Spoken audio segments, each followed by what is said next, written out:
The fluorescent lights of Starbucks buzzed overhead like angry wasps as I clutched my resume, the paper slightly damp from my sweaty palms.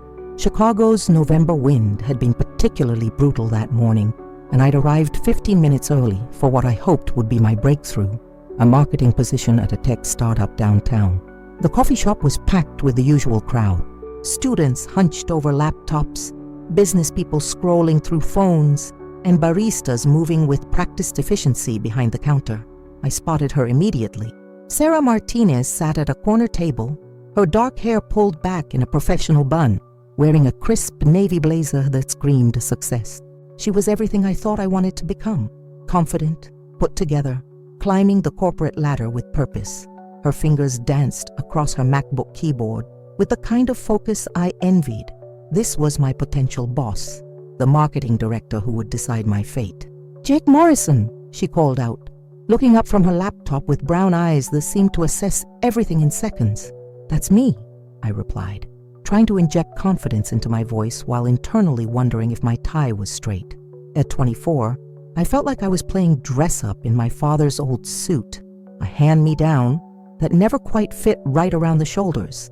The interview went better than expected. Sarah was sharp, asking pointed questions about digital marketing strategies and campaign analytics. I managed to hold my own, drawing from my communications degree and the handful of internships I'd cobbled together during college. She seemed impressed by my portfolio, nodding approvingly at a social media campaign I'd created for a local restaurant. "Your work shows creativity," she said, closing my portfolio. "The position pays $45,000 to start, with benefits kicking in after 90 days. We're a fast-paced environment, and we expect results quickly. $45,000. It wasn't much in Chicago, but it was more than I'd ever made. I could finally move out of my cramped studio apartment in Logan Square, maybe even start paying down my student loans aggressively. "I'm very interested," I said, meaning every word. "Great. I'll be in touch by Friday with our decision." As we stood to leave, something inside me shifted. Maybe it was the way she smiled when discussing the company culture, or how she'd laughed at my admittedly terrible joke about marketing metrics. Maybe it was just the adrenaline of a successful interview, but I felt bold, reckless even. "Sarah," I said, catching her as she packed up her laptop, "I know this might be unprofessional, but would you maybe want to grab dinner sometime? Not business, just dinner." The silence that followed felt eternal. The ambient noise of the coffee shop, the grinding espresso machine, the murmur of conversations, the jazz playlist on repeat, all seemed to fade away. Sarah's expression shifted from professional courtesy to something I couldn't quite read. Then she laughed. It wasn't a polite chuckle or a nervous giggle. It was full-throated laughter that made several customers turn to look. Her hand went to her mouth as if trying to contain it, but the damage was done. The sound cut through me like a blade, each note driving home just how ridiculous my proposition must have seemed to her. "Oh, Jake," she said, still chuckling as she shook her head. That's really sweet. But no, just no." She slung her leather bag over her shoulder and headed toward the door, pausing only to add, "I'll call you about the position." I stood there for what felt like hours, but was probably only minutes, watching through the window as she walked down Michigan Avenue, her heels clicking against the sidewalk with purpose. The other customers had returned to their laptops and conversations, but I felt exposed, like everyone could see the rejection written across my face. The barista, a kid with purple hair and more piercings than I could count, wiped down a nearby table and caught my eye. "Rough, man," he said with surprising kindness. "But hey, at least you tried." I didn't get the job. Sarah called that Friday, as promised, but it was to tell me they'd decided to go with someone with more experience. She was professional about it, even encouraging, suggesting I apply again in a year or two. She didn't mention the dinner invitation, and neither did I. The rejection stung, but not as much as that laugh. It echoed in my head for days, weeks even. Every time I replayed the moment, I heard something different in it. Not just amusement, but dismissal. The laugh of someone who found the very idea of dating me absurd. That weekend, feeling sorry for myself and nursing a beer in my studio apartment, I did something I hadn't done since college. I picked up my guitar. It had been gathering dust in the corner, a cheap acoustic I'd bought freshman year with dreams of being the next John Mayer. Now, with nothing but time and wounded pride, I started playing again. At first it was just to fill the silence. My fingers were clumsy on the strings, muscle memory struggling to return. But as the days passed, something began to emerge. The frustration, the embarrassment, the sting of that laugh, it all poured into the music. I found myself writing lyrics for the first time, turning my humiliation into verses and choruses. 3 weeks later, I was performing at an open mic night at Murphy's Pub in Wicker Park. It wasn't glamorous, a dozen people scattered across worn wooden tables, half paying attention while they nursed craft beers and scrolled through their phones. But when I played that first song, the one about being laughed at, something magical happened. People listened, they connected, they laughed with me instead of at me. That was brilliant, said Emma Chen, the event organizer after my set. She was probably my age, with kind eyes behind thick-rimmed glasses and a vintage band t-shirt that suggested she knew good music. You've got something special, real storytelling ability.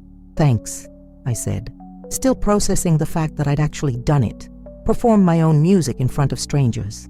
You should come back next week, maybe do a longer set. As I packed up my guitar, I felt something I hadn't experienced in months, possibility. The marketing career I'd been chasing suddenly seemed less important than this feeling, this connection I'd made with an audience through nothing but honesty and 6 strings. Walking home through the Chicago streets, the November wind didn't feel quite as cold. Sarah's laugh still echoed in my memory, but now it sounded different. Not like mockery, but like the starting gun of a race I hadn't known I was running. 3 months had passed since that first open mic night, and Murphy's Pub had become my second home. Every Tuesday, I'd arrive early to claim my usual spot at the bar, nursing a Guinness while watching other performers test their material on the small but growing crowd. The venue itself was nothing special. Exposed brick walls covered in vintage beer signs, mismatched furniture that had seen better decades, and a stage that was really just a slightly elevated corner with questionable lighting. But to me, it felt like Carnegie Hall. Emma had been right about coming back. What started as occasional appearances had turned into a weekly ritual, then something more. I'd developed a following of sorts. Regulars who'd cheer when Emma announced my name. Newcomers who'd lean forward when I started my signature song about dating disasters. The material kept coming, drawn from the endless well of my romantic failures and quarter-life crisis moments. Jake's becoming our headliner, Emma confided one evening as we helped stack chairs after the show. People are specifically asking when you're performing next. The validation felt incredible, but it also scared me. I'd been working part-time at a marketing agency downtown. Not the glamorous position I'd wanted, but it paid the bills while I figured out my next move. Lately, though, I found myself watching the clock during meetings, mentally crafting jokes about corporate buzzwords and synergy sessions. There's something I want to run by you, Emma continued, pushing a strand of hair behind her ear. The Laugh Track downtown is looking for new talent. It's a real comedy club, not just open mics. They have scouts come through, industry connections. I think you should audition. The Laugh Track. I'd heard of it, of course. Every aspiring comedian in Chicago knew about the legendary brick basement on State Street, where careers were made and dreams were crushed in equal measure. Comics talked about it the way actors talked about Broadway, equal parts, reverence, and terror. I don't know, I said, genuinely uncertain. I'm more of a musical storyteller than a stand-up comedian. Jake, you're funny, really funny, and your music just makes it better. Trust me on this. That night, I walked home through Lincoln Park, the December cold biting at my face. Chicago in winter was unforgiving, but I'd grown to love how it demanded resilience. The city didn't coddle anyone, and maybe that's what I needed. As I passed under the streetlights, casting long shadows on the frozen sidewalk, I made a decision that would change everything. 2 weeks later, I found myself standing outside the Laugh Track at 7 p.m. on a Thursday, guitar case in one hand and a notebook of material in the other. The line of hopeful comedians stretched around the block. Everyone from seasoned performers to nervous college kids clutching index cards. The Chicago wind whipped between the buildings, carrying the scent of deep dish pizza from Lou Malnati's across the street. "First time?" asked the woman behind me. She was probably in her 30s, with the kind of confidence that came from years of performing. Her name tag read Melissa. "Is it that obvious?" She laughed, a warm sound, nothing like Sarah's laugh from months ago. We all started somewhere. I bombed so hard at my first audition here that they asked me to leave mid-set. That's encouraging. But I came back. That's the difference. Half these people will quit after tonight, regardless of how it goes. The doors opened at 8, and we filed into the basement club. The space was intimate, maybe 100 seats arranged in tight rows facing a small stage with professional lighting. Red brick walls were covered with photos of famous comedians who'd performed there. Some I recognized, others I didn't, but all looking like they belonged in a way I wasn't sure I ever would. When my name was called, I walked onto that stage with my heart hammering against my ribs. The lights were brighter than at Murphy's, the crowd larger and less forgiving. These weren't friends or regulars. They were an audience that had paid to be entertained. "Hi, I'm Jake Morrison," I began, adjusting the microphone stand. "I recently got rejected for a job interview, which was bad enough. But then I asked the interviewer out and she laughed at me. Not with me, at me. It was like watching someone realize they'd accidentally given a participation trophy to the kid who came in last. The audience chuckled, a good sign. I relaxed slightly and continued. So naturally, I went home and wrote a song about it, because nothing says emotionally healthy coping mechanism like turning your romantic failures into 3-chord ballads.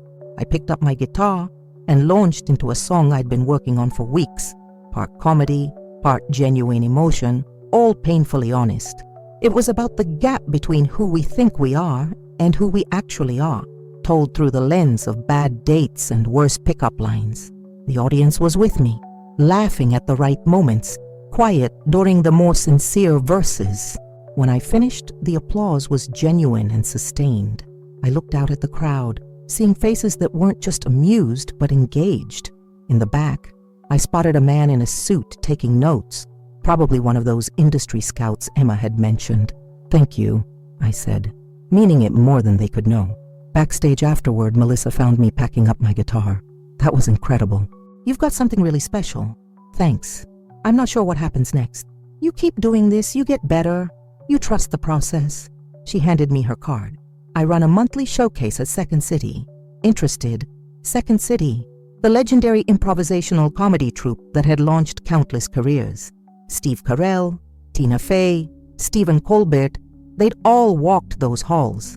My hands were shaking as I took her card. "I'll call you," I managed. Walking back to my car, I passed a Starbucks. Not the same one where I'd met Sarah, but close enough to trigger memories. 6 months ago, I'd been desperately trying to fit into someone else's idea of success. Now, I was creating my own path, one song and one laugh at a time. My phone buzzed with a text from Emma. "How did it go?" I typed back. "I think I just found my calling." The Chicago skyline glittered ahead of me as I drove home, and for the first time in months, the future felt wide open with possibility. 6 months at Second City had transformed everything. What started as monthly showcases had evolved into regular weekend performances, and my musical comedy act had found its groove in the legendary theater on North Wells Street. The venue's intimate black box theater, with its exposed beams and decades of comedy history soaked into the walls, had become my proving ground. "Jake, we need to talk," said Marcus Rivera, Second City's talent coordinator, after my Friday night set. He was a veteran of the Chicago comedy scene, someone whose opinion carried real weight. "You're ready for the next level." I was toweling off the sweat from the stage lights, still buzzing from a particularly good crowd response to my new bit about online dating disasters. "What do you mean?" "The Vic Theater. They're putting together a comedy showcase next month. Chicago's rising stars. It's a big deal, Jake. 1,500 seats, industry attention, the works. I want to put you in the lineup." The Vic Theater. I'd seen concerts there as a college student, never imagining I'd perform on that stage myself. The venue was legendary, a beautifully restored 1912 theater in Lakeview with ornate architecture and perfect acoustics. Getting booked there was a career milestone that most comedians only dreamed about. "Are you serious?" I asked, not quite believing it. "Dead serious. But this isn't Murphy's Pub anymore, and it's not even Second City. This is the big leagues. You'll need new material, tight timing, and nerves of steel. Think you're ready?" I thought about that scared kid who'd walked into Murphy's 9 months ago, guitar in hand and heart full of hurt. "Yeah, I'm ready." The next 3 weeks were a blur of preparation. I crafted a 20-minute set that told the story of my journey from corporate rejection to comedy success, weaving together my best material with new songs I'd written specifically for the showcase. Emma helped me rehearse, playing the role of tough critic as I refined every punchline and guitar transition. "Remember," she said during one of our late-night practice sessions at Murphy's, "this audience won't know you. They won't give you the benefit of the doubt like your regulars do. You need to win them over from the first joke." The pressure was intense, but it felt different from the anxiety I'd experienced before job interviews or first dates. This was the good kind of nervous energy, the kind that came from knowing you were exactly where you were supposed to be. The night of the showcase, I arrived at the Vic 2 hours early. The theater was magnificent with its red velvet seats and golden architectural details gleaming under the stage lights. Sound technicians were testing equipment while other comedians ran through their sets in hushed tones backstage. "Jake Morrison," a woman in her 40s, approached me with a clipboard and professional smile. "I'm Linda Walsh from Chicago Tribune. Mind if I ask you a few questions for our weekend arts section?" My first real interview. As she asked about my background and comedy style, I found myself telling the story that had started it all. The job interview, the rejection, the laugh that changed my life. Linda scribbled notes, clearly intrigued by the narrative arc. "It's refreshing," she said, closing her notebook. "Most comedians talk about wanting fame. You're talking about finding yourself." By showtime, the theater was packed. From backstage, I could see the audience settling into their seats, a mix of comedy fans, industry professionals, and curious Chicagoans drawn by the buzz around the event. The energy was electric, different from any venue I'd performed in before. I was scheduled 4th in the lineup, which meant I had time to watch the other acts and get a feel for the crowd. The first comedian, a veteran from Los Angeles, killed with his political material.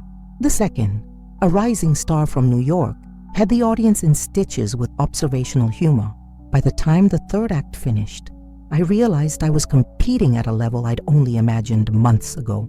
"Ladies and gentlemen," the host announced, "please welcome Jake Morrison." Walking onto that stage was surreal.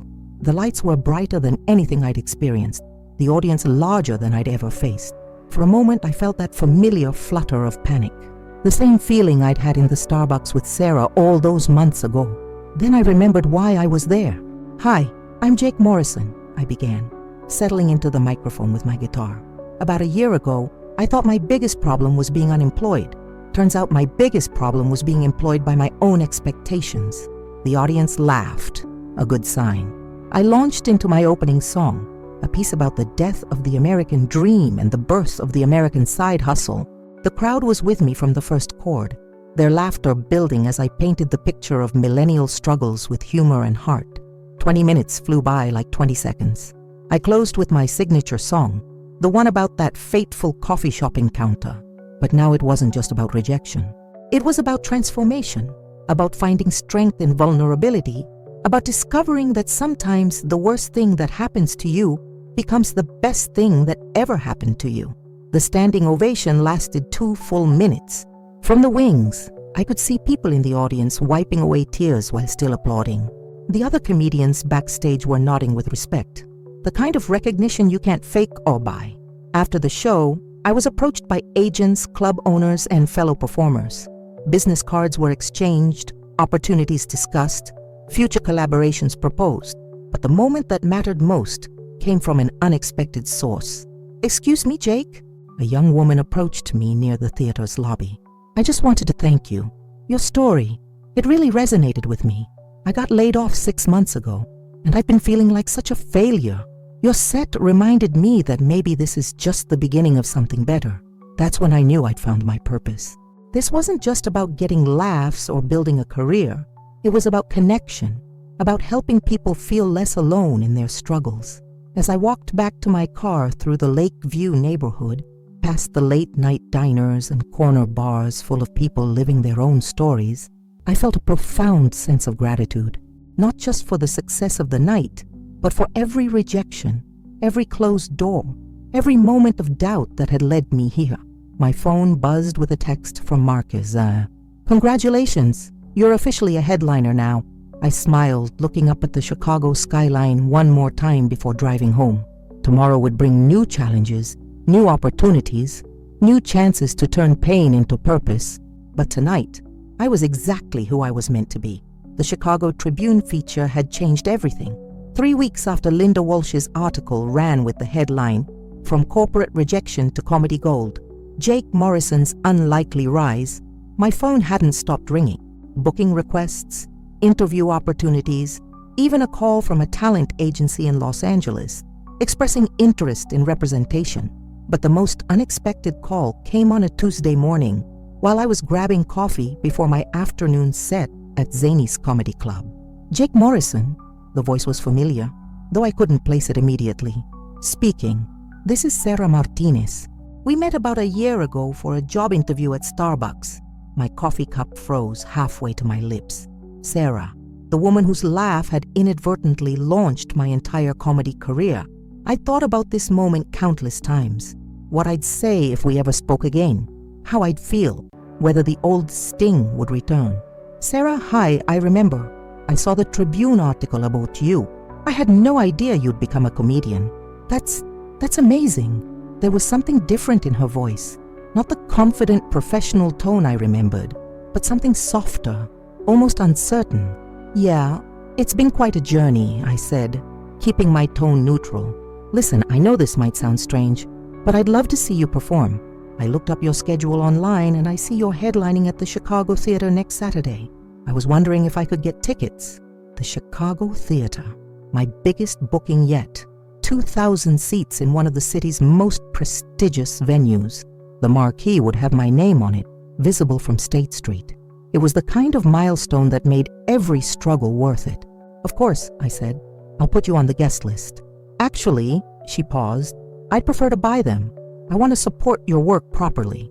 After we hung up, I stared at my phone for a long moment. Sarah Martinez was going to pay to see me perform.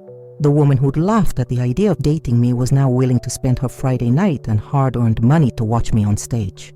The irony wasn't lost on me. Saturday arrived with typical October Chicago weather. Crisp air, colorful leaves swirling down Michigan Avenue, and that electric energy that came with the promise of a perfect autumn evening. I arrived at the Chicago Theater 4 hours before showtime, needing to soak in the magnitude of the moment. The theater was a palace, ornate French Baroque architecture, a vertical marquee that had welcomed legends for nearly a century, and an interior that made every performer feel like royalty. Standing on that stage during soundcheck, looking out at rows upon rows of red velvet seats, I felt the weight of how far I'd traveled from that humiliating moment in Starbucks. "Places in 30 minutes, called the stage manager. Backstage, I ran through my set one final time. I'd crafted the evening's material carefully, a journey through modern relationships, career anxiety, and finding purpose in unexpected places. The centerpiece was still my signature song about the coffee shop encounter, though it had evolved considerably from its original form. At 8 p.m. sharp, I walked onto that stage to thunderous applause. The theater was sold out, every seat filled with people who'd chosen to spend their Saturday night hearing my stories. The lights were warm and welcoming, the audience expectant and friendly. "Chicago!" I called out, and the crowd roared back. "It's incredible to be here at this legendary theater!" A year ago, I was getting rejected from job interviews. Tonight, I'm here with all of you. If that's not the American dream, I don't know what is. The set flowed like a river, each joke connecting to the next, every song building on the themes that had emerged from my experiences. I told stories about dating apps and corporate buzzwords, about finding your voice and trusting the process, about the difference between failure and redirection. 40 minutes in, I reached the moment I'd been building toward. "I want to tell you about the day that changed my life," I said, settling into my guitar. It started with a job interview and ended with a revelation.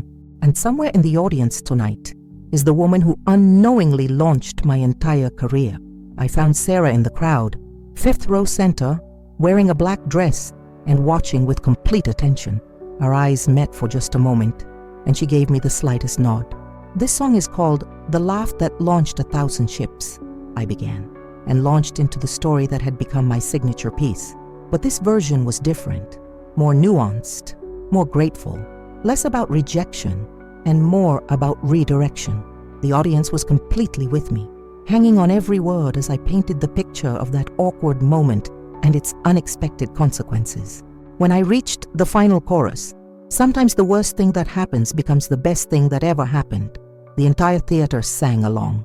The standing ovation lasted 3 minutes.